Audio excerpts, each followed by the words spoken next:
کم چې لږ ښه دی دا د ګیدړ رونه ګیدړ د دوبي په نیل کې وغورځېد تک شین شو چې ځان ته یې کتلي چې بیړه یې غرقه شه اوس خو زه شین شو ګیدړان به مې خپل ځان سره نه پرېږدي او کوم به څه په لاره روان دی کارغه په مخه ورغلی ویل ماما په خیر شه ویل بس خوریا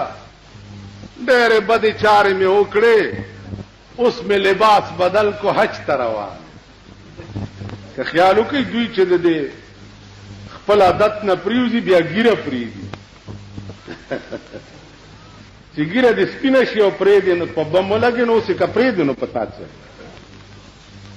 کارغه ورته وایي چې ماما چې ته دومره ښه شوې ته خو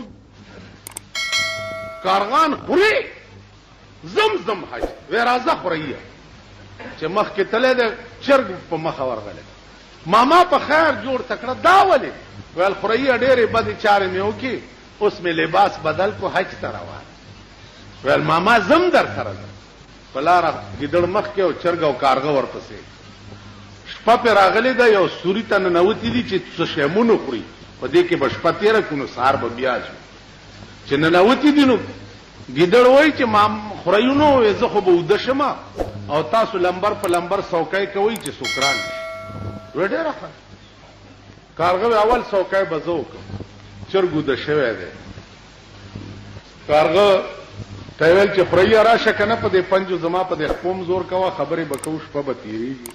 چا ورته رانږدې شوی دی ورته خورئیه یو تپوس در نه کومه خو که جواب دې را نه کړو نو مرګ دې ځای دی ویل ماما وایه وی دا توروالی په تاسو کې د کوم سن نه را روان دی هغه وی ماما والله که زه خبرې مې خو خدای داسې پیدا کړي ویل بس جواب دې را نه کړو غړپ خوله یې ور اچولې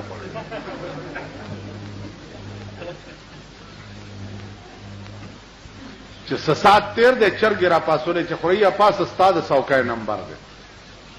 وی ډېره ښه ده کارغه څه شو داسې بار لږ تللی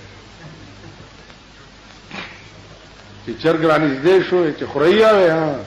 وی زما په دې خپوم داسې په دې پنجو زور کوه خبرې اترې به کوو شپه به تېرو خو یو تپوس در نه کوم که دې حل نه وي نو مرګ دې ځای دی وی ماما څه تپوس بس غړپ کړي دي هغه یې د خلقو مزاج زه تاسو ته ښیم